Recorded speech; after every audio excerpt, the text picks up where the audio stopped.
Bung Karno, Penyambung Lidah Rakyat Indonesia. Ditulis oleh Cindy Adams dan dibacakan oleh Iqbal Fernandwinata. Bab 3. Mojokerto, Kesedihan di Masa Muda. Masa kanak-kanakku tidak berbeda dengan David Copperfield. Aku dilahirkan di tengah-tengah kemiskinan dan dibesarkan dalam kemiskinan. Aku tidak mempunyai sepatu. Aku mandi tidak dalam air yang keluar dari keran. Aku tidak mengenal sendok dan garpu. Ketiadaan yang keterlaluan demikian ini dapat menyebabkan hati kecil di dalam menjadi sedih. Dengan kakakku perempuan Sukarmini, yang 2 tahun lebih tua daripadaku, kami merupakan suatu keluarga yang terdiri dari 4 orang. Gaji bapak $25 sebulan, dikurangi sewa rumah kami di Jalan Pahlawan 88, neraca menjadi $15. Dapatlah kira-kira betapa rendahnya tingkat penghidupan keluarga kami. Ketika aku berumur 6 tahun, kami pindah ke Mojokerto. Kami tinggal di daerah yang melarat dan keadaan tetangga-tetangga kami tidak berbeda dengan keadaan sekitar itu. Akan tetapi mereka selalu mempunyai sisa uang sedikit untuk membeli pepaya atau jajan yang lainnya. Tapi aku tidak pernah.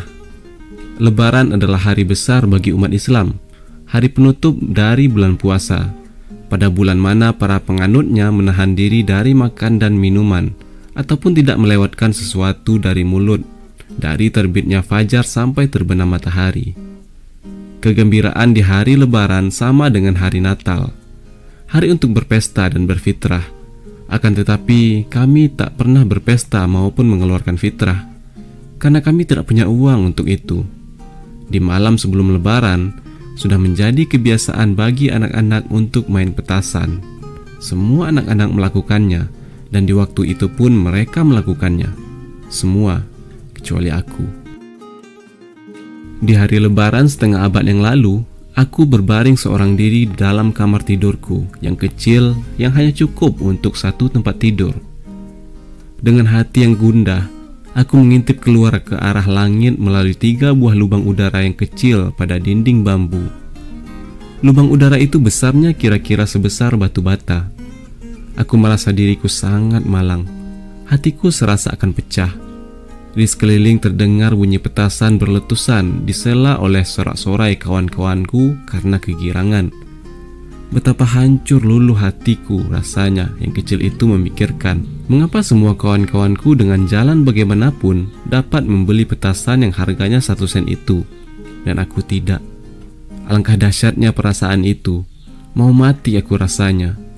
Satu-satunya jalan bagi seorang anak untuk mempertahankan diri ialah dengan melepaskan sedu sedan yang tak terkendalikan dan meratap di atas tempat tidurnya. Aku teringat ketika aku menangis kepada ibu dan mengumpat. Dari tahun ke tahun, aku selalu berharap-harap, tapi tak sekalipun aku bisa melepaskan mercon. Aku sungguh menyesali diriku. Kemudian di malam harinya, datang seorang tamu menemui bapak. Dia memegang bungkusan kecil di tangannya. "Ini," katanya sambil mengulurkan bingkisan itu kepadaku.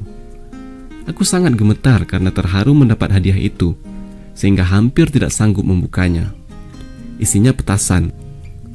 Tak ada harta, lukisan, ataupun istana di dunia ini yang dapat memberikan kegembiraan kepadaku seperti pemberian itu. Dan kejadian ini tak dapat kulupakan untuk selama-lamanya. Kami sangat melarat sehingga hampir tidak bisa makan 1 kali dalam 1 hari. Yang terbanyak kami adalah makan ialah ubi kayu, jagung tumbuk dengan makanan lain. Bahkan ibu tidak mampu membeli beras murah yang biasa dibeli oleh para petani. Ia hanya bisa membeli padi.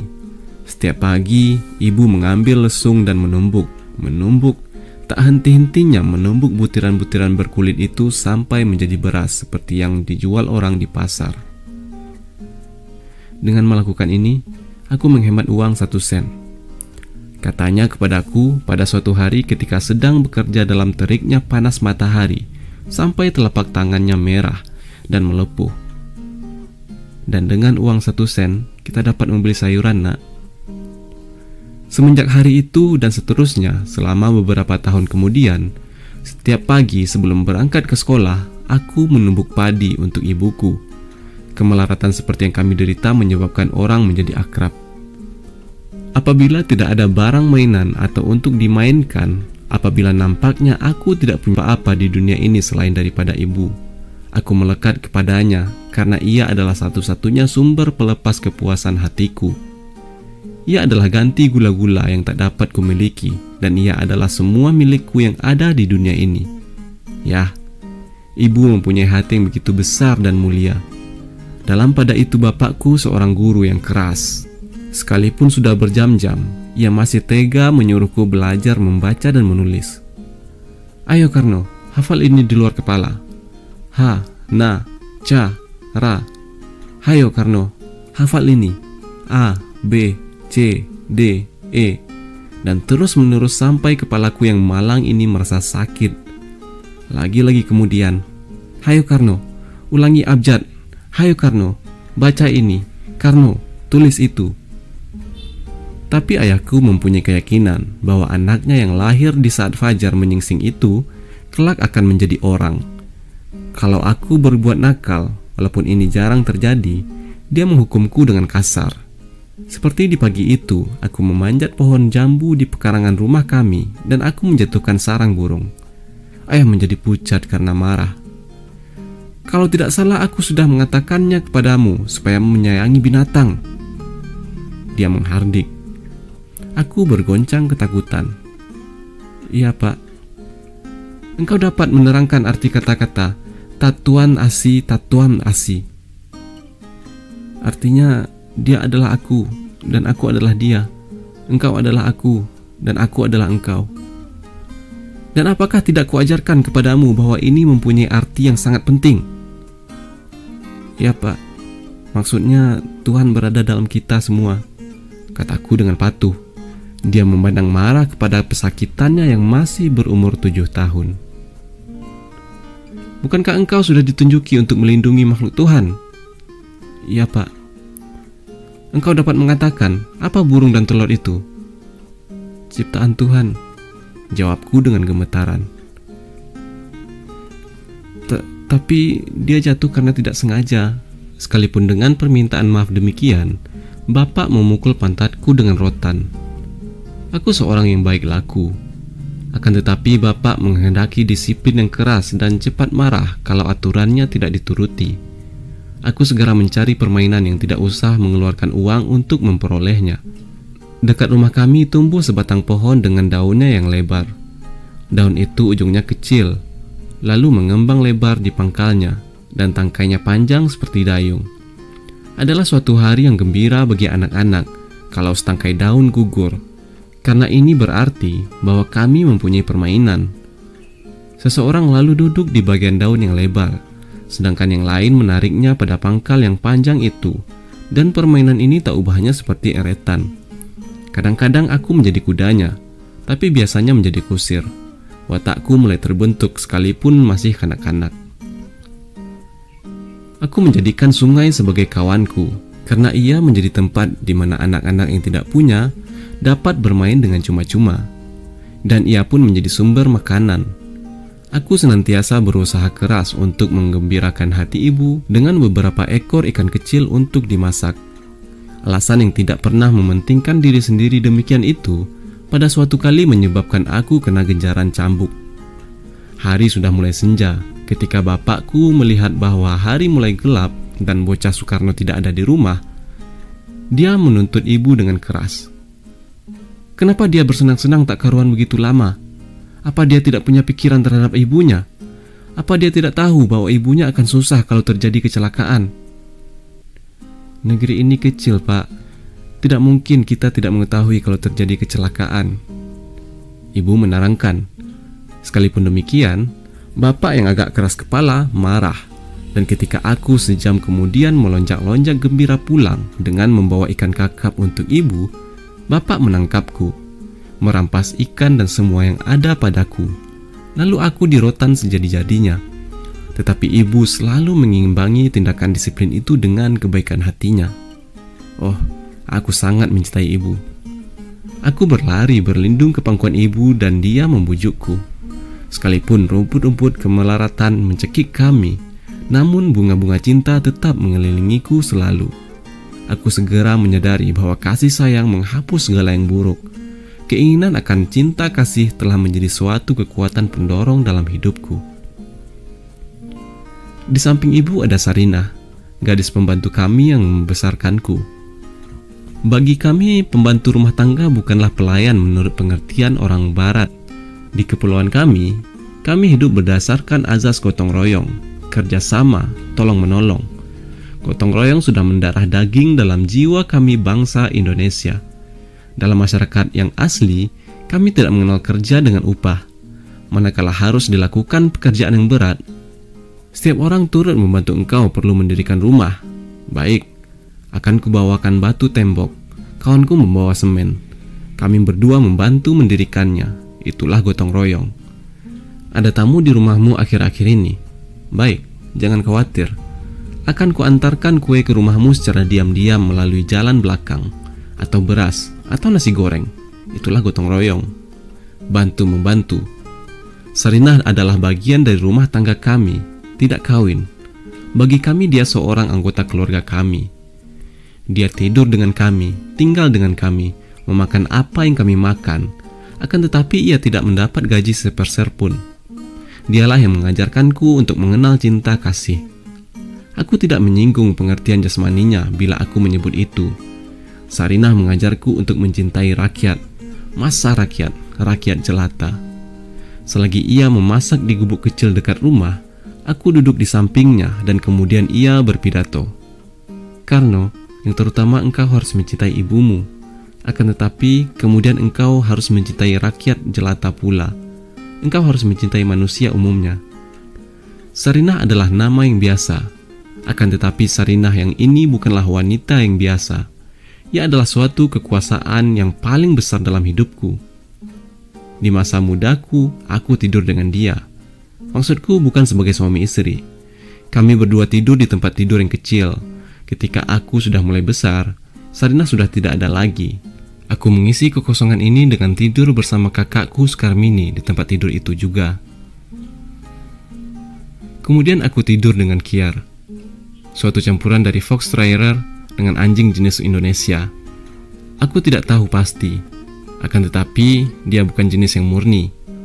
Orang Islam agaknya tidak menyukai anjing, akan tetapi aku mengaguminya. Dengan caranya sendiri, bapakku mencurahkan kasih sayangnya kepadaku. Ketika aku berumur 11 tahun, aku diserang penyakit tipus. 2,5 bulan lamanya, aku berada di ambang pintu kematian. Aku hanya bersandar pada kekuatan bapak yang mendorongku untuk hidup. Selama 2,5 bulan, bapak tidur di bawah tempat tidur bambuku.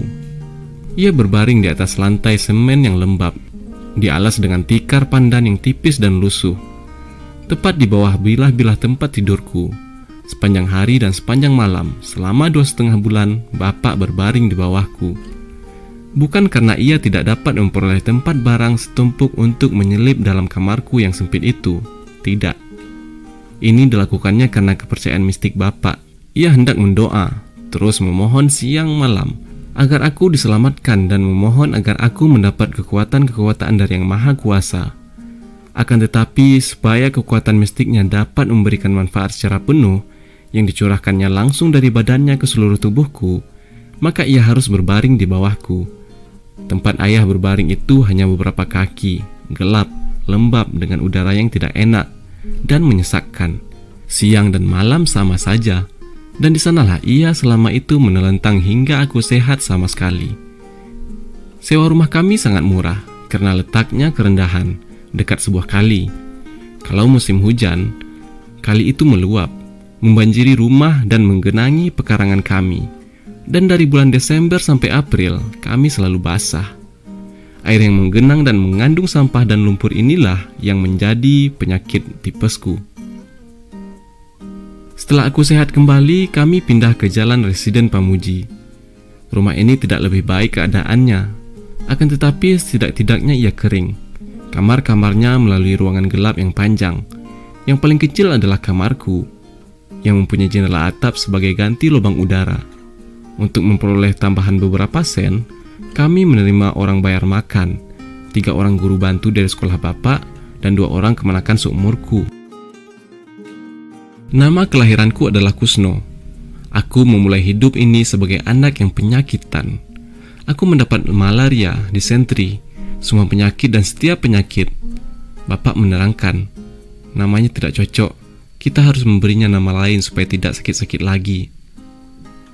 Bapak adalah seorang yang sangat gandrung pada Mahabharata, cerita klasik orang Hindu zaman dulu kala. Aku belum mencapai masa pemuda ketika Bapak menyampaikan kepadaku, "Kus, engkau akan kami beri nama Karna. Karna adalah salah seorang pahlawan terbesar dalam cerita Mahabharata." Kalau begitu, tentu karena seorang yang sangat kuat dan sangat besar. Aku berteriak kegirangan. "Oh ya nak," jawab Bapak setuju. Juga setia pada kawan-kawannya dan keyakinannya dengan tidak mempedulikan akibatnya. Tersohor karena keberanian dan kesaktiannya, karena adalah pejuang bagi negaranya dan seorang patriot yang saleh. Bukankah karena juga berarti telinga? Aku bertanya agak kebingungan. Ya, pahlawan perang ini diberi nama itu disebabkan kelahirannya. Dahulu kala, sebagaimana dikisahkan oleh Mahabharata, ada seorang putri yang cantik. Pada suatu hari, selagi bermain-main dalam taman, Putri Kunti terlihat oleh Surya, dewa matahari. Batara Surya hendak bercinta-cintaan dengan putri itu. Oleh sebab itu, dia memeluk dan membujuknya dengan keberanian dan cahaya panasnya. Dengan kekuatan sinar cintanya, putri itu pun mengandung sekalipun masih perawan. Sudah tentu perbuatan dewa matahari terhadap perawan yang masih suci itu di luar peri kemanusiaan dan menimbulkan persoalan besar baginya. Bagaimana caranya mengeluarkan bayi tanpa merusak tanda keperawanan putri itu? Dia tidak berani memetik gadis itu dengan memberikan kelahiran secara biasa. Persoalan yang sangat besar bagi Batara Surya akhirnya dapat dipecahkan dengan melahirkan bayi itu melalui telinga sang putri. Jadi, karena itulah pahlawan Mahabharata itu dinamai Karna atau telinga. Sambil memegang bahu dengan kuat, Bapak memandang jauh ke dalam mataku. Aku selalu berdoa, dia menyatakan, agar engkau pun menjadi seorang patriot dan pahlawan besar bagi rakyatnya. Semoga engkau menjadi Karna yang kedua. Nama Karna dan Karno sama saja. Dalam bahasa Jawa, huruf A menjadi O. Awalan Su, pada kebanyakan nama kami berarti baik, paling baik. Jadi Soekarno berarti pahlawan yang paling baik. Karena itu, nama Soekarno menjadi namaku yang sebenarnya dan satu-satunya. Sekali ada seorang wartawan goblok yang menulis bahwa nama awalanku adalah Ahmad. Sungguh menggelikan. Namaku hanya Soekarno saja. Memang dalam masyarakat kami tidak luar biasa untuk memakai satu nama saja. Waktu di sekolah, tanda tanganku dieja Soekarno, menurut ejaan Belanda. Setelah Indonesia merdeka, aku memerintahkan supaya segala ejaan OE kembali ke U. Ejaan dari perkataan Soekarno sekarang menjadi Soekarno. Akan tetapi, tidak mudah untuk merubah tanda tangan setelah berumur 50 tahun. Jadi kalau aku sendiri menulis tanda tanganku, aku masih menulis SOE. Memang, aku penyakitan di waktu kecil. Dan sekalipun umpamanya tidak ada penyakit yang diderita oleh bayi Kusno, beban untuk memberi makan 2 orang anak masih terlalu berat bagi Bapak. Seringkali kami harus bergantung kepada kebaikan dan keramahan dari tetangga kami. Keluarga Munandar menempati rumah yang serangkai dengan kami. Menurut cara Jawa yang sebenarnya, kalau kami tidak punya beras, kami makan punya mereka. Kalau kami tidak ada pakaian, kami pakai mereka punya. Sewaktu aku berumur sekitar 4 atau 5 tahun, nenekku dari pihak bapak hendak membawaku ke tempatnya. "Berikanlah anak itu kepadaku untuk sementara," katanya. "Aku akan menjaganya." Dan begitulah aku tinggal di Tulung Agung yang letaknya tidak jauh dari Mojokerto. Nenekku tidak kaya. Siapa di antara kami yang kaya di waktu itu? Tetapi memang ada juga sedikit berada. Nenek berdagang batik, jadi setidaknya dia sanggup memberiku makan. Kakek dan nenek dua-duanya mengatakan bahwa aku mempunyai kekuatan-kekuatan gaib.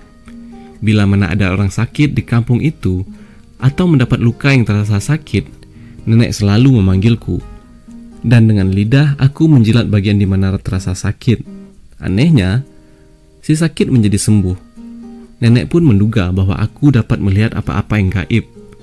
Akan tetapi lintasan-lintasan penglihatan hati itu menghilang ketika aku mulai menemukan kekuatan pidatoku terhadap rakyat. Nampaknya apa yang disebut kekuatan ini kemudian tersalur ke arah yang lain. Pendeknya, sesudah berumur 17 tahun, aku tidak pernah lagi memperoleh penglihatan secara ilmu kebatinan. Watakku tidak berubah sedikit pun selama hampir 6 dasawarsa. Dalam umur 7 tahun, aku sudah menjadi seorang pemuja seni. Aku memuja Mary Pickford, Tom Mix, Eddie Polo, Fatty Arbuckle, Beverly Bayen, dan Francis X. Setiap bungkus rokok Westminster keluaran Inggris berisi gambar dari seorang bintang sebagai hadiah. Aku mengumpulkan bungkus-bungkus rokok yang sudah terbuang dan menempelkan pahlawan-pahlawan yang kupuja itu di dinding. Aku menjaga kumpulan itu dengan nyawaku. Ini adalah harta milikku sendiri yang pertama. Pada waktu berumur 10 tahun, jagoan Karno sudah ternyata mempunyai kemauan yang keras. Dengan kekuatan pribadiku, aku menjadi tokoh berkuasa setiap kali berkumpul. Bahkan keluargaku sendiri berkumpul mengelilingiku dan aku menjadi pusat perhatian. Pada hari ulang tahunku yang ke-12, aku sudah mempunyai pasukan dan aku memimpin pasukan ini. Kalau Karno bermain jangkrik dalam debu di lapangan Mojokerto, yang lain pun ikut turut main. Kalau Karno mengumpulkan perangko, mereka juga mengumpulkan. Mereka menamakanku seorang jago. Aku mempunyai sebuah sumpitan yang kuperoleh dari seorang kawan. Kami menempatkan bambu yang panjang dan berlubang kecil ke mulut dan menembakkan kacang ke arah sasaran. Tentunya si Karno menjadi jago penyumpit. Kalau kami memanjat pohon, aku memanjat lebih tinggi dari yang lain. Dan aku pun jatuh paling keras pula daripada anak-anak lain. Aku pun lebih sering melukai kepalaku dari yang lain. Tapi setidak-tidaknya tak ada yang dapat mengatakan bahwa aku tidak mencobanya. Nasibku adalah untuk menaklukkan, bukan untuk ditaklukkan. Sekalipun pada waktu kecilku.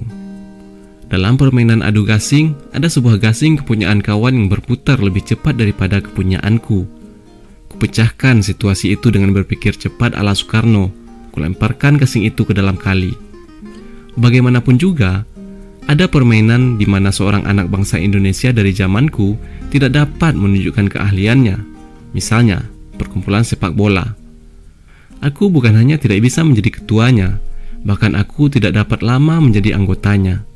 Anggota yang lain adalah anak-anak Belanda yang terus terang tidak senang kepadaku. Anak Belanda tidak pernah bermain dengan anak Bumi Putra. Ini tidak bisa.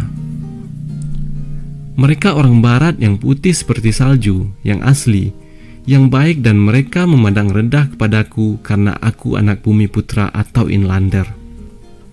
Bagiku, perkumpulan sepak bola itu merupakan pengalaman pahit yang membuat hati luka di dalam. Anak-anak berambut jagung menjaga kedua sisi pintu masuk. Sedangkan bayi-bayi pirang sudah tahu meludah kepada kami. Inilah pengajaran pertama yang diajarkan orang tuanya kepada mereka. Di pagi hari aku bergembira karena aku bersekolah di sekolah Bumi Putra, di mana kami semua sama. Kami semua 30 murid sekolah kelas 2. Bapakku menjadi mantri guru, yang berarti kepala sekolah. Orang Bumi Putra dilarang memakai pangkat kepala sekolah. Di waktu itu, belum ada bahasa Indonesia Persatuan. Sampai kelas 3, setiap murid berbicara dalam bahasa Jawa sebagai bahasa daerah. Dari kelas 3 sampai kelas 5, guru memakai bahasa Melayu. Bahasa Melayu asli yang telah tersebar ke seluruh bagian dari Hindia Belanda dan akhirnya menjadi dasar bagi bahasa nasional kami, bahasa Indonesia. 2 kali seminggu kami diajar bahasa Belanda. Ketika aku naik ke kelas 5, Bapak menerangkan maksudnya, bahwa cita-citanya hendak mengirimku ke sekolah Belanda. Karena itu, usaha kita yang pertama ialah memasukkanku ke sekolah rendah Belanda. Karena teringat kembali akan pengalamanku di perkumpulan sepak bola, aku bertanya apakah aku dapat meneruskan sekolah Bumi Putra? Jawabnya adalah tidak bisa, karena pendidikan Bumi Putra hanya sampai kelas 5. Tidak ada lanjutannya buat kita. Tidak boleh masuk sekolah menengah Belanda kalau tidak keluaran sekolah rendah Belanda. Dan tanpa ijazah ini, orang tidak bisa masuk sekolah tinggi Belanda. Lalu apakah saya bisa masuk ke sana berdasarkan kepandaian? Aku bertanya dengan perasaan khawatir. Bapak menjawab bahwa aku masuk dengan hak istimewa. Pegawai gubernemen yang dengan kelahiran bangsawan diberi kesempatan untuk menikmati pendidikan Belanda. Yang lain tidak. Mengingat keadaan kami, aku bertanya, apakah ini cuma-cuma? Bapak menjawab, tidak bisa. Kita mesti membayar uang sekolah. Belanda juga? Tidak, mereka bebas. Akan tetapi dalam penjajahan, tak seorang pun dapat mencapai suatu kedudukan tanpa pendidikan Belanda.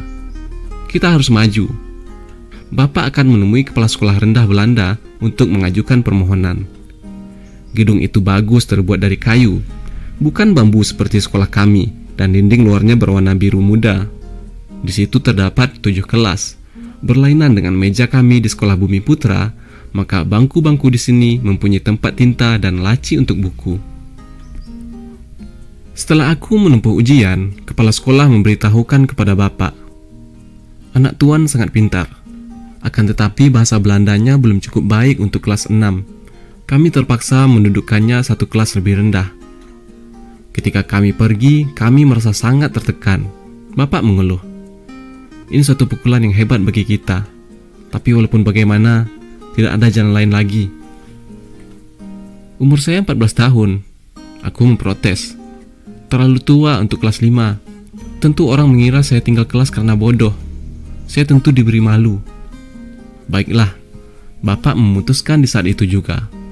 Kalau perlu kita membohong, akan kita kurangi umurmu 1 tahun. Kalau sudah mulai tahun pelajaran baru, engkau didaftarkan dengan umur 13. Masih ada satu persoalan mengenai bahasa Belandaku. Sekalipun kami orang yang tidak mampu, bapak memanggil seorang guru yang mengajar bahasa Belanda untuk memberikan pelajaran khusus kepadaku setiap hari. Aku ingat betul namanya, Juffrouw MP de la Rivière. MP kependekan dari Maria Paulina. Katakanlah bahwa ia orang yang paling tidak menarik di dunia ini dibandingkan dengan perempuan lain. Karena itu, ia tetap melekat dalam pikiranku. Cara yang paling baik untuk menerangkan arti daripada pendidikan ialah dengan menghubungkannya dengan kisah percintaanku yang pertama kali. Aku berumur 14 tahun dan tidak ragu lagi hatiku yang muda ini telah tertambat kepada Rika Milhuisen, seorang gadis Belanda. Rika adalah gadis pertama yang kucium, dan harus kuakui bahwa aku sangat gugup waktu itu. Sejak itu, aku lebih ahli dalam hal itu. Tapi, aku mencintai gadis itu mati-matian, dan kuikuti turun naiknya gelombang irama dari seluruh kehidupan anak sekolah. Aku membawakan buku-bukunya. Aku dengan sengaja berjalan melalui rumahnya karena mengharapkan sekilas pandang dari dia. Dan nampaknya, aku selalu secara kebetulan berada di mana dia berada. Cinta ini kusimpan dalam kalbuku sendiri. Aku takut mengucapkan sepatah kata, karena takut ketahuan oleh orang tuaku. Aku yakin bahwa bapak sangat marah kepadaku kalau sekiranya dia mendengarku bergaul dengan anak gadis berkulit putih. Sungguh pun aku sangat ingin menyampaikan suatu tentang hal itu kepadanya. Ketakutan terhadap kemarahannya menyebabkan kata-kataku membeku di kerongkongan. Karena itu, keinginan yang menyala-nyala ini hanya ku percayakan kepada diriku sendiri yang sedang dimabuk kepayang. Pada suatu sore, aku berjalan-jalan naik sepeda dengan Rika, dan ketika membelok di ujung jalan gang, kami tepat menubruk bapak. Aku mulai menggigil karena takut. Dia bersikap hormat, tapi aku sangat khawatir akan apa yang akan menyusul nanti kalau aku sudah sampai di rumah. Inilah aku, putra bapak satu-satunya, yang bercinta-cintaan dengan orang Belanda yang dibenci. Sejam kemudian, aku menyusup masuk rumah dalam keadaan masih tergoncang. Bapak segera mendekatiku dan berkata, "Nak, jangan kau takut tentang perasaanku terhadap teman perempuanmu itu. Itu baik sekali. Pendeknya, hanya dengan jalan itu engkau dapat memperbaiki bahasa Belandamu." Ketika datang waktunya untuk masuk sekolah menengah, bapak sudah tahu apa yang harus dikerjakannya. Ia menggunakan pengaruh kawan-kawannya untuk memasukkanku ke sekolah menengah yang tertinggi di Jawa Timur, yaitu Hagerbarger School di Surabaya. "Nak," katanya, "maksud ini sudah ada dalam pikiranku semenjak kau dilahirkan ke dunia." Semua telah diaturnya, dan aku tinggal di rumah host Cokro Aminoto, Ialah orang yang kemudian merubah seluruh hidupku. Cokro adalah kawanku di Surabaya sejak sebelum engkau ada. Saya kira dia keluarga kita. Tidak, jawab bapak. Barangkali mungkin keluarga yang sangat jauh, tapi tidak serapat seorang kemenakan atau paman. Kemudian bapak memandang kepadaku sesaat. Engkau tahu siapa Cokro? Saya hanya tahu dia berkeliling untuk mempropagandakan keyakinan politiknya. Saya ingat dia datang ke kampung kita untuk mengadakan pidato dan menginap. Bapak dengan dia mengobrol sampai waktu subuh. Cokro adalah pemimpin politik orang Jawa. Sungguh pun engkau akan mendapat pendidikan Belanda, aku tidak ingin darah dagingku menjadi kebarat-baratan. Karena itu, kau kirim kepada Cokro, orang yang dijuluki oleh Belanda sebagai raja yang tidak dinobatkan.